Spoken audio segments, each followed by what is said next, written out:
Thank you, Deputy Speaker. Nobody in their career in this place wants to find themselves in the circumstances that we find ourselves in today. In this place, I have no doubt that each and every one of us wake up every day and believe in our abilities to do the best for Tasmania. We have a desire to see the best for our people, the best for our communities, the best for our businesses and industry, and continue to ensure that we give the greatest support to this island to grow our national and international reputations. But when we find ourselves in a situation where, as a state, there are things that continue to hold us back, there are things that continue to undermine our reputation, there are actions that are unbelievable that would occur and holding us back, something needs to happen. The nature of the motion today is a no confidence motion in the Premier, Jeremy Rockliff, and it moves that the House agrees that the Premier, the Honourable Jeremy Rockliff's budget mismanagement is doing significant long-term damage to Tasmania. It moves that the House does not support the Premier's plan to privatise public assets, that the House has no faith in the Premier's ability to deliver major projects following the Spirit of Tasmania fiasco, and that the House has no confidence in the Premier, Jeremy Rockliff. Now, there's been much said today from both sides of the House and from the crossbench about Jeremy as a person. And there is no doubt that his care for, his passion and his commitment to Tasmania is deep and is strong. There's no doubt, as many other members have mentioned, and I reflect on the contribution from our Shadow Treasurer, Josh Willey, when he was opposite the Premier as Education Minister, that he has given much and served much in our state and made contributions that have had an impact positively, particularly in the area of education. And I think today it's important to put those matters on the record. There is no doubt, as a deputy leader, Jeremy Rockliff was strong, was determined and was loyal, always, to the many people that he served with, and in that role was perfect for Tasmania. It serves as no pleasure for anyone to have to stand in this place and speak to a no confidence motion about a fellow parliamentarian. But the reality is that we are called upon to do what's hard, not always what's easy. And when we find ourselves in these circumstances, we need to call it out. And as much regard and respect that I have for the Premier, stepping into leadership isn't for everybody. It's equally not for everybody when you step into leadership in difficult circumstances and with difficult environment around you. There is no doubt that calling on colleagues, ministers, to deliver for Tasmania, to ensure that they support Tasmanians in their homes, in their businesses, support people that are choosing to invest and come to Tasmania, or to understand why people are choosing to leave Tasmania, that it's not an easy task and it's not for everybody. Tasmania, this place, has lost confidence in this Premier. As I move around the state, and particularly in my electorate, I hear repeatedly warm words spoken about the Premier, but concern about his ability to lead Tasmania in these times. And Tasmanian Labor, I know, in the many caucus conversations that we had leading up to this time, worried about the moment where the Premier wouldn't take hold of what was required in Tasmania and take control of the finances, take control of the ministerial positions that were being presented to Tasmania and the failures across his team and his failure to direct and expect certain outcomes from his ministers. In my own electorate of Bass, there are many examples where people are being let down. And I think it's important that we step back today from the internal parliamentary narrative in the chamber around budgets and no confidences and motions and the things that occur and the processes that happen in the parliament, and step back and look up to what actually happens as a result of the things in this parliament have impact in our community.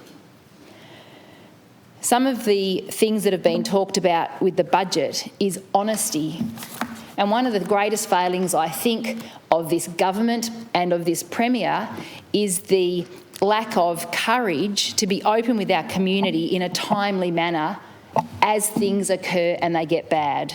I think the true measure of a great leader is being able to openly express difficult moments, mistakes, failures, or areas of learning as they happen in order that you can face them and correct them. And we know there are many examples on the record, particularly around the spirits, where that just didn't happen and members of our Tasmanian community were materially and financially harmed. I know in my own community and in my old stakeholder areas that there were people investing in and preparing for the extra capacity for our ships, not only in tourism but in our primary industries, that were financially harmed by not having early information about the lack of progress, the lack of clarity around what was happening not only with the spirits but also with the berths. And across a whole range of areas in primary industries. We know that the late advisory to the tourism industry right across Tasmania, but more importantly on the northwest coast and in the north of Tasmania, tourism businesses, hospitality businesses were investing to prepare for that extra capacity. Some people were borrowing on borrowings to actually invest in that because they knew it would be a pathway forward for them. And the pressure that those people have been put under in themselves, in their families, and then in a result by the not expected increase occurring for their team members, for their workers, has an ongoing and ripple effect right across our community. I know that more locally in Launceston, the lack of honesty around decisions and timing on impacts just isn't on the big commercial areas that Tasmanian Labor often focus on. But in the smaller but absolutely critical issues that work to the deepest emotions of individuals and families. And something that's close to my heart is the hospice in northern Tasmania. There was some reporting over the last couple of weeks about differences about this budget if it actually meant that the delivery of the hospice was delayed. There were commitments by the government that that wasn't the case, and I know that there was a sigh of relief in that community in northern Tasmania. But I am also aware that there were statements made on the record that the Allambie building would be decanted by the end of June in order to progress that project. There are people, workers in that building that are not going to be out of that building, and they know that that won't happen. And so not being honest and clear around timings and around positions with the community impacts existing workers. It impacts people that are going to come in there and future workers. It impacts families that right now are experiencing a loved one who is close to the end of their life and might miss out now on the experience and support of a hospice, but might be hopeful that in the future, not too far down the path, that somebody can be supported by that hospice. So there's the Spirits of Tasmania, there's the Northern Hospice, there's the hundreds of workers at Bell Bay with Liberty, where we have this government saying they're in regular contact, they understand the issues, they know what's going on, but actually we know that that's not correct. We know that had this government had ministers where this business is in their own electorate, been in regular contact and been on site talking with workers and with leadership, they would have been more across those issues and therefore not put at risk those hundreds of workers as far as they are in Tasmania. There are big issues with this government, and I'm a big believer that what happens at one level happens at another level, and there are tiny issues that are a problem with this government. This government have repeatedly, since I've been in this place and when I was the Shadow for Small Business, talked about the reduction of red tape. Now again, needing to be honest with if there are any people in our community that are under pressure, individuals in households, but people that actually own and operate real small businesses are under so much pressure because if they do have an employee employee, they're not only trying to look after their own household budgets, their business budgets, but they also feel a responsibility for their workers' household and home budgets and financial positions. Now, I have had, curiously, over the last month or so, 4 or 5 individual members of our community who would like to, under a pressure where you can't buy eggs at the moment, to have some chickens in their backyard and start selling eggs at local markets and in local supermarkets. The ridiculousness of the level of red tape required for someone to put up a 3x3 shed that doesn't have to do anything to the eggs except they're collected, they're packaged and then they're delivered in the same day. The cost, tens of thousands of dollars and months of delay for people to be able to deliver something simple to the community. How can this Premier sit across the governance, a Premier who understands primary industries, sit across and allow people in their community, maybe in their retirement, maybe in adding an extra string of income to their household, make something so simple so complicated? This government, under the leadership of this Premier, have lost control. They have lost clarity. I often use interchangeable language about whether they've either lost the capacity to care or the capacity to deliver, because so often it makes no sense, the decisions that come out of this government led by this Premier. We have businesses in northern Tasmania, civil construction businesses that rely on, many in Tasmania that are in the ecosystem of our civil works, that rely on a smooth and understood, a well-advanced pipeline of works for them to continue to deliver for the infrastructure of Tasmania and also for their workers. We have numerous businesses that are in contact with us regularly who are having to lay off tens of staff from week to week under their business because where they had a commitment made for a project, then that's withdrawn. We have businesses that have put tens of thousands of dollars into tenders, then the tenders are cancelled. Then they're asked to re-tender, to reinvest that money to go again, only to have it then directly appointed to somebody else. Under this Premier's leadership, although some of these issues might be by other ministers, it is the responsibility of the leader to actually set the tone for the ministers and the tone for the outcomes in this place to ensure that Tasmanians, things aren't made harder. Things aren't made more complex, that the ministers understand the material impact, the financial impact they have on individuals and businesses by the lack of decisions or the crazy, overwhelming decisions that they make. Because a lack of decision is as bad as a poor decision. And in fact, I can remember when I first came into my primary industries space, some of my farmers said to me, you know what, we almost don't care the decision the government made. We know they're not actually necessarily going to make a great decision. We just need them to make a decision, because we can deal with what happens if we know what it is, but we can't deal with it if they just don't make a decision. Recently there was an announcement, and we welcomed this announcement with Able Energy at Bell Bay. It has taken years. There is not much more patient capital than the capital behind the Able Energy project in Tasmania, who have been here since the very beginning with so many other businesses that were attracted in with the promise of this government of an opportunity at Bell Bay. They were promised there was infrastructure, water and energy. They come in and they spend their money in this community, and our reputation is ruined because the government can't deliver. Well, finally, Able Energy have been announced as a lead proponent at the hydrogen hub in Bell Bay, but just an announcement does not make an outcome. So we know that in order for that project to go ahead, it does need water, it does need power, it needs other support in that area. Now, the water to be delivered to Bell Bay is required to go through the farming precinct of the Tamar Valley and to actually bring forward the Tamar Valley irrigation scheme. But the farmers aren't aware of the advancement of the water for the Bell Bay scheme. The Bell Bay people say that they've got it assured, but actually this government can't put together simple pieces of a project that will create an outcome for Tasmania. We have farmers in the Tamar Valley who had to pay a bond for their expression of interest for their water. Many farmers who had been investing in their property, so they borrowed the money to pay the bond and are paying interest on the borrowings, while this government can't make a decision, can't advance an outcome. And for me personally, I see that the leadership of this Premier, the inability to bring together a series of ministers to deliver good outcomes for Tasmanians, is letting Tasmanians down. We know that under this Premier's leadership, the Treasurer has been allowed to bring forward a budget that does not seek to correct the poor financial performances of Tasmania, does not seek to correct the poor trajectory of the financial position of Tasmania.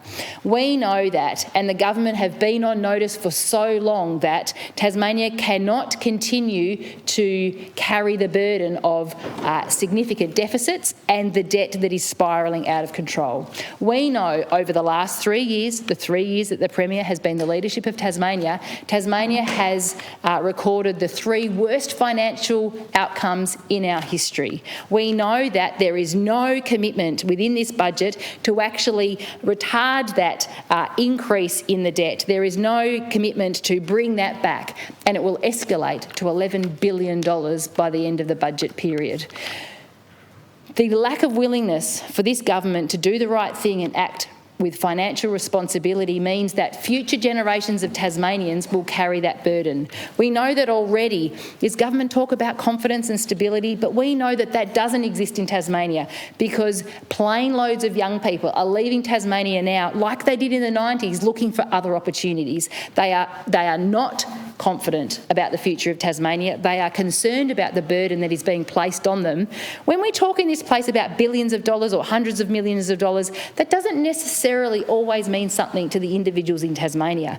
But to know that the tens of thousands of dollars per every Tasmanian that are being carried by the poor financial outcomes of this government, that matters, and that means something to Tasmanians. So we call on this place. This government, this Premier, had the opportunity through this budget to correct the pressure being placed across Tasmanians. This government, this Premier, had the opportunity with this budget to stop the wrecking and stop breaking Tasmania financially, but they chose not to do it. And I'm on the record yesterday saying in this place that I believe, and I think it's atrocious, that the government are actually intentionally not seeking to correct the financial positions of this state because they want to make it harder for a future government to correct, knowing how that they are not being able to correct that. And really, in this place, we are all in this together. People talk today in their contributions about having to work together and be positive for Tasmania, and this is just a negative thing happening right now, but that's not what this Premier is delivering. This Premier is not delivering strong outcomes for Tasmania. This Premier, through his leadership, is undermining the capacity of many in this state to do what they do well. Many of the conversations that I have as I go around, whether it be in my energy portfolio or whether it be in my primary industries portfolio, is sometimes the best thing a government can do is get out of the way. We talk about the reduction of red tape, not applying more pressure, not applying more overwhelming red tape to businesses. This government has to figure out when it's going to stand up and be honest. It has to figure out when it's actually going to reduce the burdens on Tasmania. This Premier has been responsible over the last 3 years to getting us to this point. The Premier has served over the worst 3 financial records in Tasmania's history. The Premier has allowed the Treasurer to deliver another budget that puts Tasmania in a worse financial outcome. The Premier has stood on stage with this Treasurer at the budget roadshow in the last week and been proud of and supported the Treasurer for what is a diabolical budget for Tasmania's future. Tasmanian Labor can no longer support this Premier. We're calling on the House to indicate its no confidence in the Premier. We are calling on this place to demonstrate the no confidence that this government and this Premier have so astoundingly delivered in terms of the horrific processes with the Spirit of Tasmania and with the births. We know there are so many other projects like that that haven't been delivered, that have been poorly thought through, that have not had great governance to them. And Tasmanian Labor say today is the day where we have to draw the line. We know that the Premier's given up. We know that the government has given up. We know that the Premier not only can't manage major projects, but can't manage the budget. And I was on record yesterday saying that when we asked simple questions of the Premier that he couldn't answer, he potentially also doesn't understand the budget. And we know that Tasmanians can no longer trust this Premier. Tasmanian Labor have not come to this position lightly. It is not the day that anyone wants to be where we're moving a no confidence motion in an individual of this place. On record, the period of time that Jeremy Rockcliffe has been in this place and served Tasmania, I know he has done it with the best of intentions, with his heart, and is respected by many. But the step up to be the leader of Tasmania, to be the Premier of Tasmania, has not worked, and it is hurting Tasmanians. And we call on the Parliament today to support the no confidence motion in Jeremy Rockcliffe. Call on Minister Bench.